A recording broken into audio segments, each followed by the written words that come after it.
Few stars in the history of cinema possess the rare combination of grace, vulnerability, and compassion that defined Audrey Hepburn. Born in Belgium in 1929, she survived the hardships of World War II, trained as a ballerina. The country had been invaded, to not even appear at the windows, to close the curtains and so forth. Telling me that, of course, I was behind the curtains and I saw these German tanks come in for hours, marching, driving. And blossomed into one of Hollywood's most beloved leading ladies. Yet, behind the glamour and Givenchy gowns was a woman deeply introspective about her craft. Hepburn once said that acting was not about pretending, but about feeling truthfully in imagined circumstances.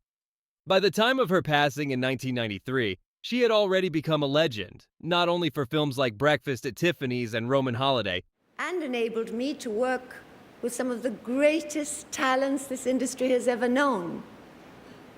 And for that, I get an award. but also for her humanitarian work with UNICEF. Near the end of her life, she was often asked to reflect on her favorite performances. She would smile and deflect, calling the question impossible, like choosing between chocolate cake and spaghetti. Still, she quietly admitted that some films held a special place in her heart, roles that challenged her, moved her, or made her laugh. Tonight, we revisit the 6 films Audrey Hepburn cherished most, told through her words, her memories, and the artistry that made her timeless. Number 6. Charade, 1963. When people think of Audrey Hepburn, they often picture her in romantic comedies or elegant dramas. But Charade gave her the rare chance to blend both charm and suspense. Released in 1963, this stylish thriller set in Paris paired Hepburn with Cary Grant, creating one of the most sophisticated duos in film history. Directed by Stanley Donen, Charade is often called the best Hitchcock movie that Hitchcock never made. For Hepburn, it was a joy. Witty dialogue, glamorous costumes, and a co-star she adored. How about that? Quit stalling. I want some identification now. I wouldn't lie on a You license. can't prove I it could to go me, to can you? jail. You're still trying to... Marriage license. Audrey played Reggie Lambert, a newly widowed woman who becomes the target of several men searching for her late husband's stolen fortune. She's pursued through the streets of Paris, trying to decide whether she can trust Peter Joshua, played by Grant. The film swings effortlessly between humor and danger, and Hepburn loved that duality. According to her biographers, she frequently spoke fondly of Charade, describing it as one of her most enjoyable shoots. One reason was Cary Grant himself. By 1963, he was 59, and Hepburn was 33, a 26-year age gap that initially made Grant hesitant to take the part. He worried audiences might find the romance inappropriate. The filmmakers turned that into a running joke, making Hepburn's character the one who flirts and pursues him. How do you shave in that old-fashioned mirror without cutting your throat? How do you shave in there? What was it? What was what? She teases him in one scene, perfectly capturing their sparkling chemistry. Hepburn later called Grant the most completely professional gentleman she had ever worked with. He made her laugh constantly on set, and the respect between them shines through every frame. The film also reflected something deeper about Hepburn's appeal. Her Reggie is vulnerable but resourceful, stylish, yes, but never shallow. Whether being chased through the Paris metro or trading playful banter with Grant, she balances fear and wit with effortless grace. Costume designer Hubert de Givenchy once said that Charade allowed Audrey to embody the perfect modern woman, independent, intelligent, and still irresistibly feminine. Critics agreed. Roger Ebert later wrote that Hepburn and Grant had chemistry to spare, like two virtuoso musicians riffing on the same melody. The film became a major hit and is still considered a masterclass in blending romance with mystery. Even the soundtrack, composed by Henry Mancini, who also worked with her on Breakfast at Tiffany's, added to its elegant tone. Behind the scenes, Hepburn relished being in Paris, the city she loved and where she would later live part-time. Crew members recalled that she often walked to set from her apartment rather than using studio cars, greeting fans with her trademark kindness. The warmth she radiated off-screen translated directly to her character. The child needs love and understanding, and shall have the right to grow up in an atmosphere of affection and security. When reflecting on Charade years later, Hepburn didn't single it out as her favorite, but she called it immense fun. It captured what she valued most in filmmaking: collaboration, laughter, and storytelling that entertained without cruelty. For what is friendship if not a willingness to give? To give laughter, where there are tears, comfort when there are fears. Do you prefer Hepburn in suspenseful roles like Charade, or in romantic dramas like Roman Holiday? And if you've seen Charade, what do you think makes the chemistry between Audrey Hepburn and Cary Grant so unforgettable? Number 5. Funny Face, 1957. If Charade showed Audrey Hepburn's elegance in suspense, Funny Face revealed her radiant joy. Released in 1957, this musical comedy gave Hepburn the rare chance to sing, dance, and express her lifelong love of movement. It's one of the few films that let her inner ballerina take the spotlight. Decades later, she still looked back on it fondly, a film where she could embrace whimsy, fashion, and freedom all at once. I went to ballet school once I knew I was settled there for quite a while. Didn't know how long the war was going to last, so I went to a ballet school and learned to dance. And in about 1944, about a year before the end of the war, I was quite capable of performing. In Funny Face, Hepburn plays Jo Stockton, a shy bookstore clerk in Greenwich Village who dreams of philosophy and truth, not fashion spreads. When a high-end fashion photographer, played by the legendary Fred Astaire, discovers her, Jo becomes an unlikely model whisked away to Paris. Between glamorous shoots and dazzling musical numbers, she finds both love and self-expression. Audrey adored working with Astaire, a childhood idol. She had trained as a dancer before becoming an actress, and Funny Face allowed her to reconnect with that discipline. She once joked that she was asked to act when I couldn't act and to sing and dance with Fred Astaire when I couldn't sing or dance, but somehow I managed. Of course, she did far more than manage. Her grace and natural rhythm earned universal admiration. The film's most iconic scenes, Jo twirling in a red gown beneath the Eiffel Tower or performing the romantic duet, He Loves and She Loves in a Paris garden, remain some of Hepburn's most visually stunning moments. She performed most of her own dancing, guided closely by Astaire, who was reportedly charmed by her humility and professionalism. The two shared a quiet mutual respect. He once said she had the best timing of any actress he had ever danced with. Behind the camera, Funny Face was also a landmark collaboration with director Stanley Donen and costume designer Hubert de Givenchy, whose partnership with Hepburn defined her image both on and off screen. Givenchy designed many of her gowns in the film, turning it into a moving fashion show set to music. Audrey often credited him for shaping her confidence and style, saying, "His clothes are the only ones in which I am truly myself." Though critics in 1957 gave Funny Face modest reviews, audiences fell in love with its color, choreography, and spirit. Over time, it became one of Hepburn's most rewatched films, especially among fashion lovers. The song Bonjour Paris and the energetic Think Pink montage captured the optimism of post-war glamour. For Hepburn, Funny Face was more than just a musical. It represented the harmony of art forms she loved, dance, photography, and cinema, blended into one. She told interviewers that working in a musical was like living in music, and that she could never separate joy from movement. Watching her in Funny Face, that joy is contagious. Even years later, when asked about her career highlights, she mentioned this film among the ones she most enjoyed making. It reminded her of her roots as a dancer and of the dreamlike magic of creating something beautiful for its own sake. Funny Face ga ik na Parijs. Ja. En dat is vaak zoiets geweest. Ja, Dus het heeft me heel veel geluk gebracht. Je hebt die man toch niet ontmoet in Parijs? Nee, dat niet. Maar dat is toch ook een groot geluk geweest. Dat is niet afkomstig van Parijs. Houdt u van muzikale films?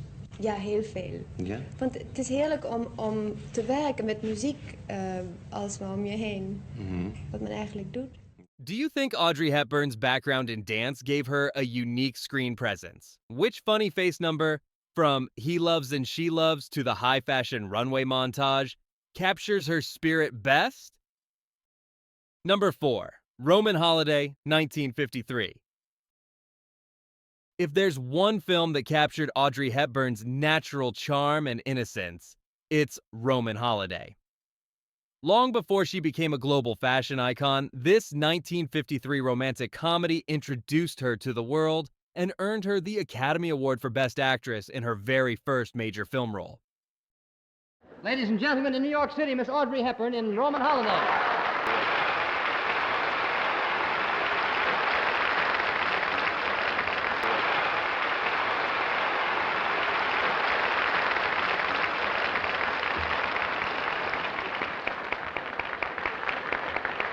Too much. I want to say thank you to everybody who in these past months and years have helped, guided, and given me so much. I'm truly, truly grateful and terribly happy. Hepburn often said she held deep affection for Roman Holiday, not just because it launched her career, but because the experience itself was pure joy. Directed by William Wyler, the film follows Princess Anne, a young royal overwhelmed by her duties during a European goodwill tour. Exhausted and yearning for normal life, she escapes her guards and wanders through the streets of Rome, where she meets Joe Bradley, an American journalist played by Gregory Peck. What follows is a day of stolen freedom, laughter, and quiet heartbreak. Hepburn's performance is a masterclass in authenticity. Wyler once recalled that she didn't act the princess. She was the princess, bringing grace, curiosity, and emotional honesty to every moment. Her spontaneity made the role feel effortless. One famous scene where Joe pretends his hand has been bitten off in the Mouth of Truth statue captures her real laughter. It wasn't scripted. Peck improvised the prank, and Hepburn's startled reaction became one of the film's most memorable moments. I said to Willie, would it be too corny if I put my hand in there and then I pulled it out like this, which is an old shtick that Red Skelton used to do all the time? I had not been told, nor did we rehearse, about what was going to happen in this. Gregory Peck himself recognized her brilliance immediately. During production, he reportedly told Wyler that Hepburn's name should appear above the title alongside his, a rare gesture of generosity from a major star. She's going to win the Oscar, Peck predicted, and he was right. When she accepted the award, her humility and disbelief mirrored the same warmth audiences saw on screen. For Hepburn, Roman Holiday represented a moment of innocence, both for her character and for herself. She later described it as a dream come true, not only because of the success, but because of how it felt to work with such a kind cast and crew. Filming in Rome also meant something special to her. She often said the city felt like a second home, and her love of Italy endured for the rest of her life. Decades later, Hepburn would return to Rome as a UNICEF Goodwill Ambassador, helping children in need, perhaps echoing the freedom and compassion she first expressed through Princess Anne. The film's ending remains bittersweet. The princess returns to her royal duties, leaving Joe behind, but with newfound dignity and understanding. Hepburn's ability to convey heartbreak through silence alone is breathtaking. As the camera lingers on her face during the press conference, she doesn't cry. She simply feels, and the audience feels with her. Critics often call Roman Holiday a timeless fairy tale, but it's more than that. It's a story about fleeting freedom, about tasting life, even if only for a day. And Hepburn's light made it unforgettable. When you think of Roman Holiday, what moment stands out to you most? The scooter ride, the haircut scene, or that final farewell? And do you think any other actress could have captured Princess Anne's innocence quite like Audrey Hepburn did? Number 3. Breakfast at Tiffany's, 1961. If Roman Holiday made Audrey Hepburn a star, Breakfast at Tiffany's made her a legend. Released in 1961, this film redefined her public image and created one of the most iconic characters in cinema, Holly Golightly. The little black dress, the pearls, the cigarette holder, these are more than costumes. They're part of pop culture itself. But beneath that surface glamour lies one of Hepburn's most complex and misunderstood performances. Based on Truman Capote's novella, the film follows Holly, a free-spirited New York socialite who hides her loneliness behind elegance and charm. Capote famously wanted Marilyn Monroe for the role, but once he saw Hepburn's performance, even he admitted she gave the character unexpected depth. Director Blake Edwards later said that Hepburn transformed the material. She made Holly not a call girl, as in the novella, but a dreamer. Audrey herself felt a strong connection to Holly. She once said, "I'm an introvert." Playing Holly was a stretch for me, but that's why I liked her. She was fragile under all that sparkle. Behind the scenes, she struggled with the role, doubting whether she could embody such a flamboyant woman. But her instincts were right. She turned Holly into a symbol of yearning, for love, for belonging, for identity in a fast, glittering city. One of the most memorable sequences, Holly singing Moon River on her apartment fire escape, was nearly cut from the film by the studio, which feared her untrained voice wouldn't sound professional. Hepburn fought to keep it in, reportedly declaring, "Over my dead body." The song stayed, and it went on to win the Oscar for Best Original Song. Her quiet, unpolished singing became one of the film's most tender moments. Oh, the winners are Henry Mancini and Johnny Mercer for Moon River.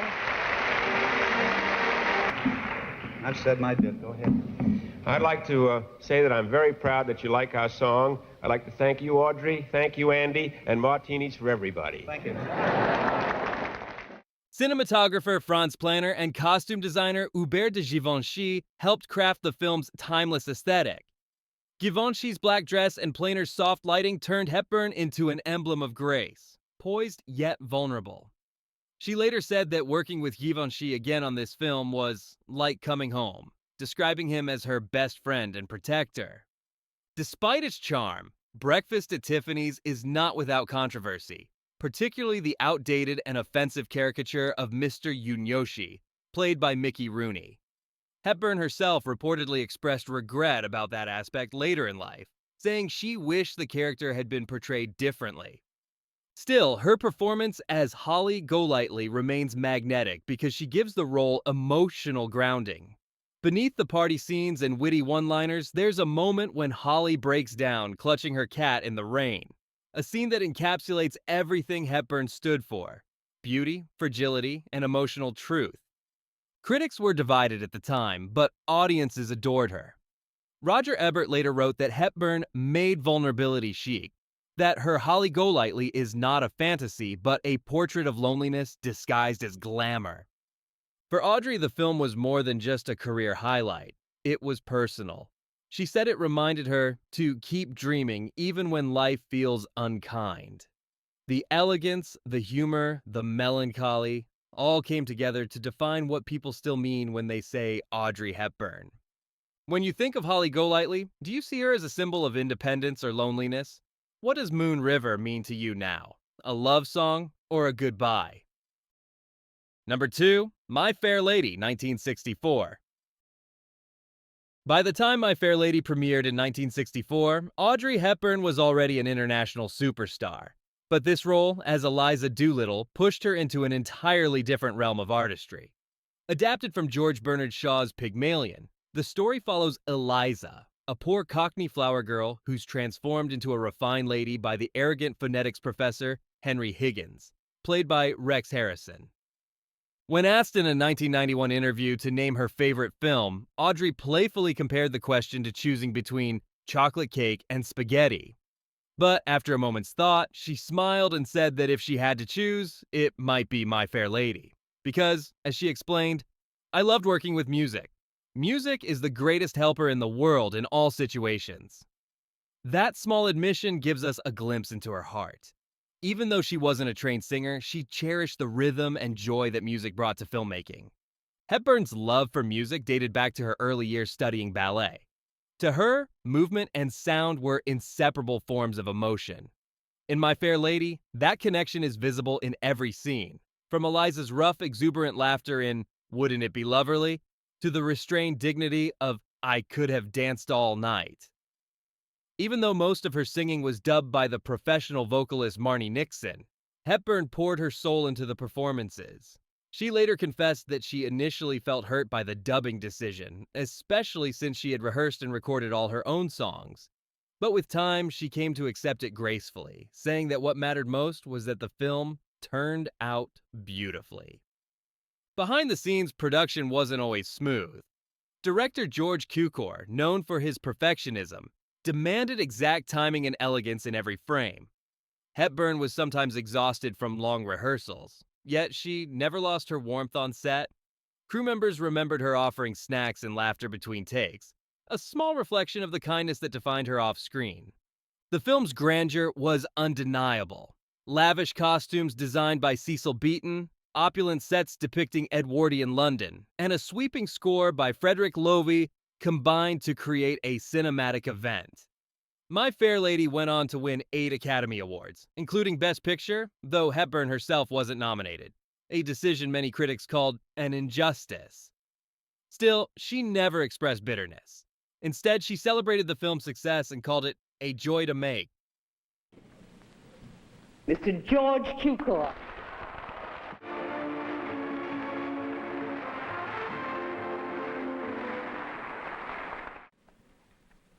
The winner is Cecil Beaton for My Fair Lady. The winner is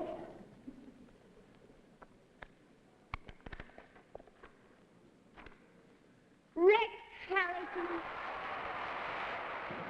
Rex Harrison, who reprised his stage role as Henry Higgins, publicly praised Hepburn after the film's release, calling her the only Eliza who made me truly believe the transformation. Their chemistry was charmingly oppositional. His bluster and her sincerity balanced perfectly. In retrospect, My Fair Lady stands as a testament to Hepburn's professionalism and humility.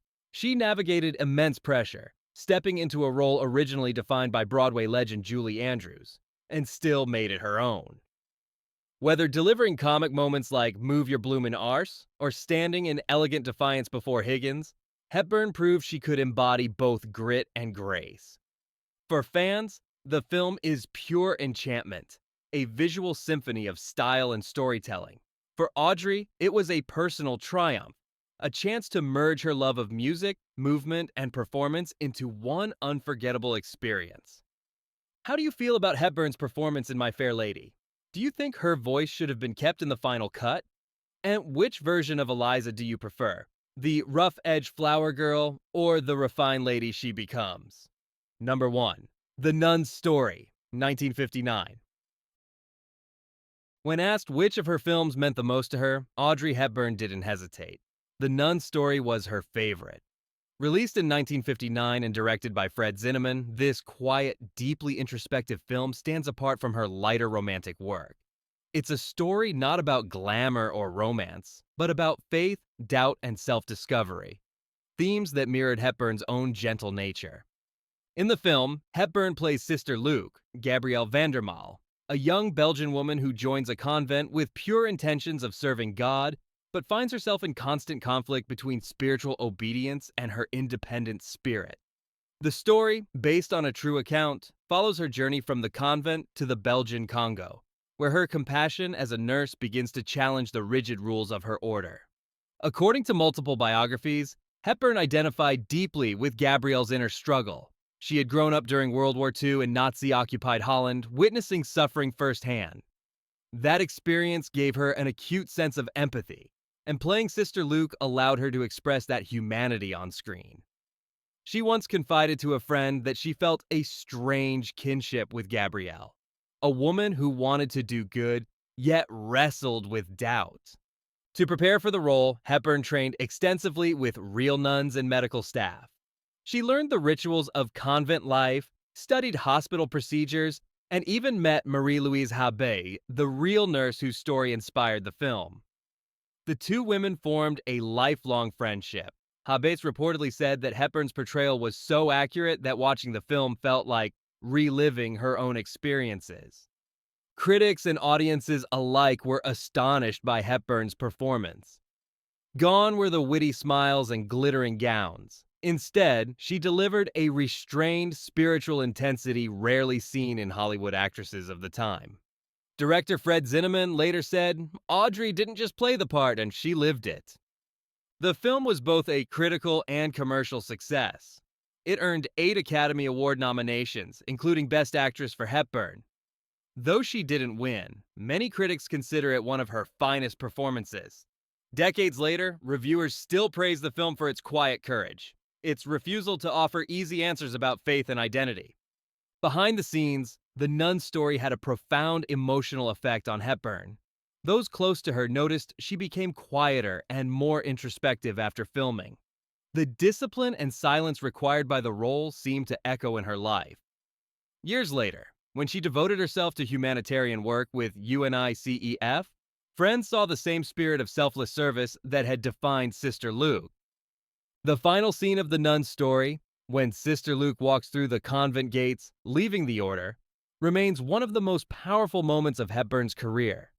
There is no music, no dialogue, just the echo of footsteps. That silence says everything about her strength and sorrow.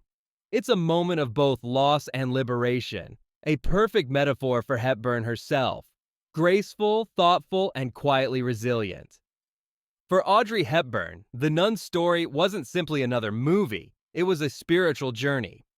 It connected her art to her soul. When asked years later about her legacy, she didn't talk about fame or awards. Instead, she said, "I tried always to live simply, to be kind." That same simplicity and kindness radiate through every frame of the nun's story. Have you seen the nun's story? How did it make you feel?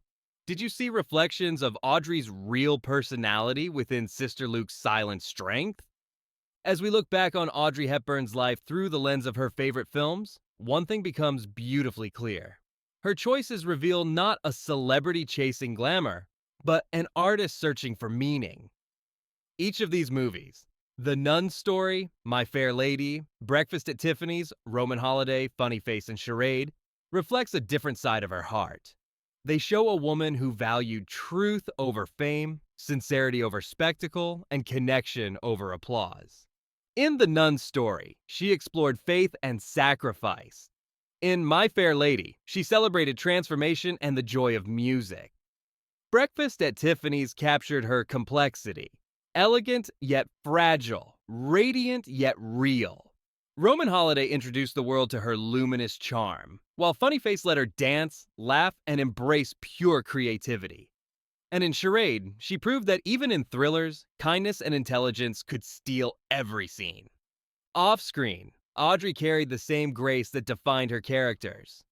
She spent her later years traveling the world as a UNICEF Goodwill Ambassador, helping children in famine-stricken countries.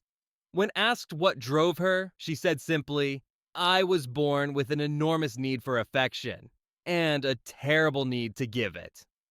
That desire to give, through her work, her humanity, and her compassion, became her true legacy. Even decades after her passing in 1993, Audrey Hepburn remains a symbol of beauty, not just in appearance, but in spirit.